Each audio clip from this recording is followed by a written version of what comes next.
Why did you pull out the Cabernet Sauvignon vines? Do you have any intention to change the cepage and their percentages?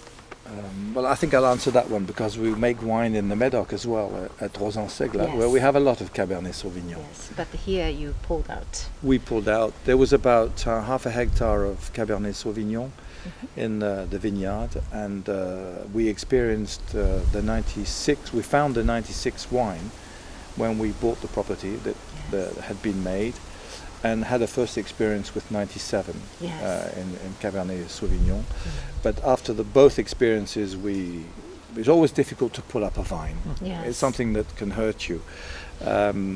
So we did have a trial run on with 97, Yes. but very quickly realized that the truth for Cabernet Sauvignon doesn't lie here at Canon anyway. There are properties in Saint-Emilion like Yes. Figeac where they produce Yes. fabulous Cabernet Sauvignon, but certainly not on the plateau of Saint-Emilion, Mhm. where you have very little earth. We only have about 2-3 feet of earth maximum, and then we have limestone, which is cool and fresh. Cabernet Sauvignon is difficult to ripen. Yes. So, and they need warm soils like the soils of the Médoc, which are gravel Yes. and sandy, warmer soils. It's very, very difficult to ripen here. And in any case, the Cabernet Franc Yes. is much better suited to our soils. And at the moment, we're in the process of replanting the vineyard. And within the next couple of years, we will come back to the percentage of grape varieties that existed here back in the 50s and the 60s, Wow. which is 65% Merlot and 35% Cabernet Franc. Yes. Because we're in the process of replanting at the moment, all the blends that we're doing are Yes. roughly 75 and 25. But we are aiming for 35 at the end of the day. So we ripped up the Cabernet Sauvignon. We don't have any regrets today because in the last few vintages that we have produced, including the 09, the Cabernet Franc is really fabulous and important in complementing the Merlot and giving the wine that structure and length that will help it age for a very long time. Yes. Okay.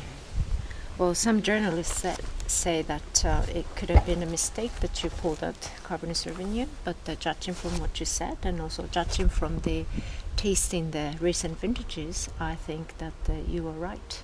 Well, they're journalists, we're winemakers. Okay. So everybody has to, everybody knows their job and everybody should know what to do. But it's true, as I said, there are properties in Saint-Emilion that have a little bit of gravel and Yes. warmer soils on a southern slope.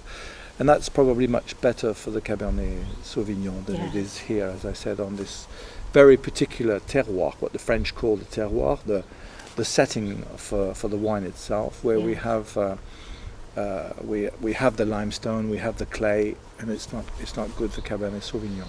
Yes. Not here anyway.